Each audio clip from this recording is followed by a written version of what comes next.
everybody out there in YouTube land, and welcome to DC Fans United. Today, I am continuing my series of reviews by taking a look back at Countdown number 29. Countdown is known as Countdown to Final Crisis for its last 24 issues. Since this is a countdown, the story order for the numbering is backwards, so that you start with issue number 51 and read down to issue number 1. As such, be sure to watch my previous videos with link in the description box, including a playlist of all of the Countdown videos I've made so far. And I've reviewed over 20 issues, so be sure and check that out if you haven't already. So issue 29 is written by Paul Dini with Adam Beechin. Manuel Garcia did the pencils, Mark McKenna did the inks, and Rod Reese did the colors. Now, the cover is by Ian Churchill with Norm Rapmond and Thomas Chu.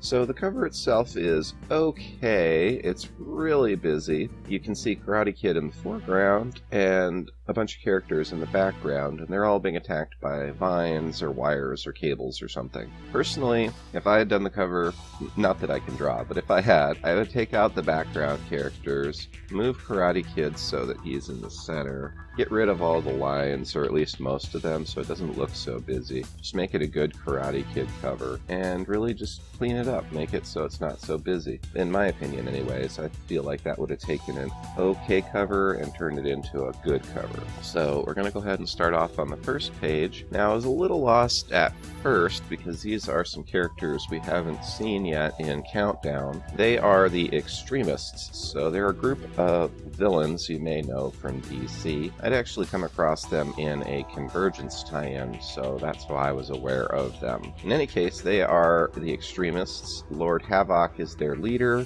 and they have a few characters. One's named Gorgon, and one's named Barracuda, one is named Dreamslayer, and one is named Tracer. So anyways, they've captured the Challengers, which are Kyle Rayner, Donna Troy, and Red Hood, along with the Jokester and Bob the Monitor, who have all been searching for Ray Palmer for quite some time. So they've been captured, and we see that on this full splash page, which looks pretty good. And we go to the next page, so we find out that they're talking about them, and Lord Havoc wants them to basically talk, so they're going to torture them and get information out of them. And then we see one of the other monitors, one of Bob's brothers, sees on a screen that the Challengers have been captured because all the monitors have been hunting for them. So it's pretty cool. He kind of teleports out, and we go to the next scene. So we're catching up with Jimmy Olsen.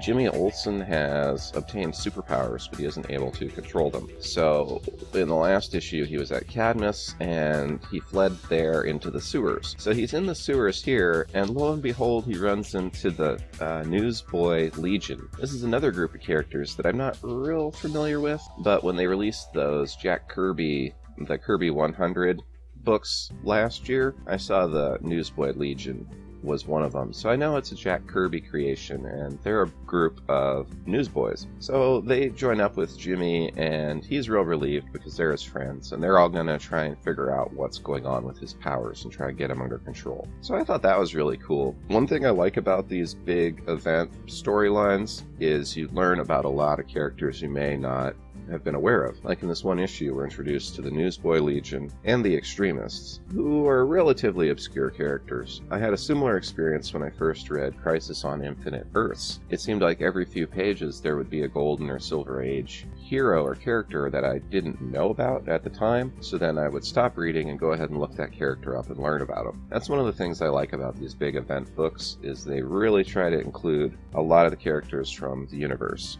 and I find it to be pretty cool. So on the next page, we're catching up with Holly Robinson. She is with the Amazons, and basically they're being trained by having to fight these big sea monster things, and she manages to just swim away and stabs one of them, and while it's bleeding, she escapes and gets to the shore, which is Themyscira. And Harlequin's there too. We see her celebrating with this giant shark head And we go to the next page. So Piper and Trickster are on the run, and they meet up with this other sort of villain guy who's named Double Down, and we find out there's some people outside in a van who are after him. And we change scenes again. Now, Mary Marvel's storyline's really interesting, and one of the things I like most about Countdown, and Final Crisis for that matter. But this particular issue, just kind of the way Manuel Garcia draws women, I don't know, it's not my favorite. Like, she looks kind of weird in this panel, I think, but that's just my opinion. It does definitely show her expression of contempt. So this village here had asked for rain, so she flooded them out because she's being bad, and they ask her to stop the rains and that they're farmers, and she says basically not to worry, and changes their animals into fish and says now you're fishermen, not farmers. And they're just looking at her, and she's like, maybe you'd rather be fish yourselves, and they don't say anything and just look down. So she flies off with Eclipso, who is a bad character and is teaching her how to be a bad person too. So that's the story arc that Mary Marvel's going on right now. Kind of weird, but really interesting. So the next page, we're back with the Extremists, and they're about to fire up the machine. Oh, actually they are. They're torturing our heroes here, and they aren't getting anywhere because our heroes are too strong-willed. So Lord Havoc says just to set the machine to its highest power setting and kill them. But then they find out they've been breached, and then the scene changes. This confused me a little bit when I first read it,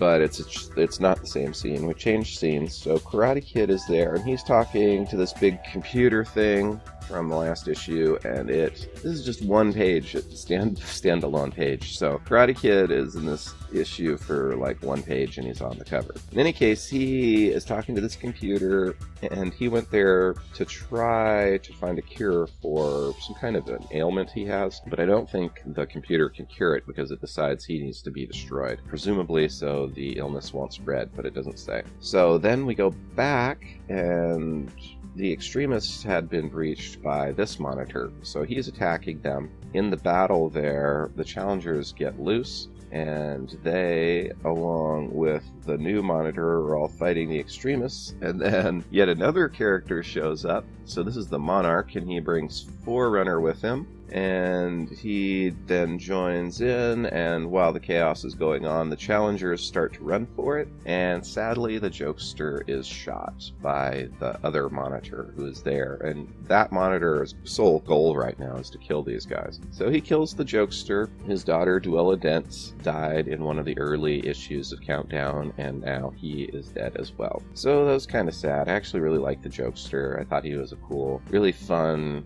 heroic character.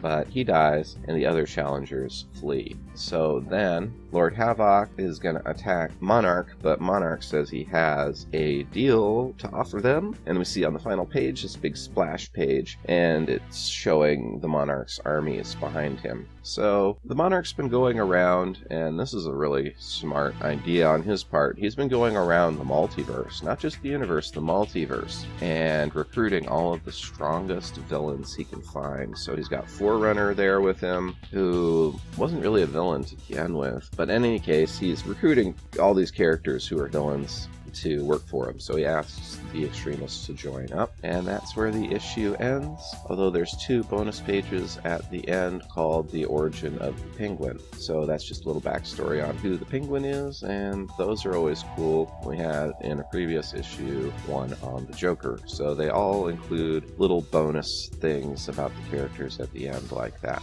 Overall, I thought it was a pretty good issue. Pacing is even more erratic, though, than in most Countdown issues. It jumps around so much. Alright, that's all for now. Let me know down in the comments what you thought about it, and what did you think of the art on this issue. The art changes from issue to issue as they switch the penciler. Alright, that's all for now. Thanks for watching. If you aren't subscribed, please subscribe, and as always, thank you for watching and being a part of DC Fans United. End of line.